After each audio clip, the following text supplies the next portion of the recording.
जी नाज़रीन, असां हिन वक़्तु मौजूदु आहियूं गिलगित बल्तिस्तान असेंबली ॼारो। तव्हां साम्हूं बिल्कुलु असेंबली आहे। असेंबली जेका गिलगित जी आहे उहा आहे। ऐं कुझु हेॾां बेक में ख़ूबसूरत पहाड़ ऐं शहर जो ख़ूबसूरत मंज़र। ऐं शहर में जिते तव्हां ॾिसंदो त सफ़ाई जो तमामु घणो ख़्यालु रखियो पियो वञे। रोड रस्ता ऐं इंतिहाई ख़ूबसूरत तव्हांखे मिलंदा हर तरफ़। हेॾां ॾिसो रोडनि ते सफ़ाई जा मंज़र हूंदा।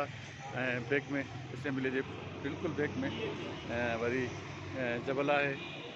ऐं राति हिते गिलगित में गुज़ारण खां पोइ हीअ होटल ई तव्हां बिल्कुलु असेंबली जे भरिसां ई होटल हुई।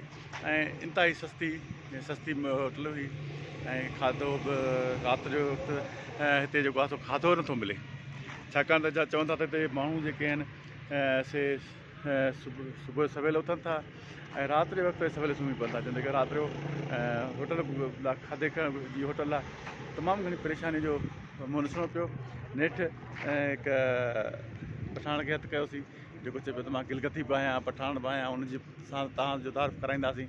ॾाढो ज़बरदस्त क़िस्म जो हिकिड़ो राति जो मंज़रु हुयो। ॾाढी ख़ूबसूरत इलाइक़ो आहे। मथां पहाड़ ते बर्फ़ खे तव्हां नज़र ईंदी बिल्कुलु साम्हूं।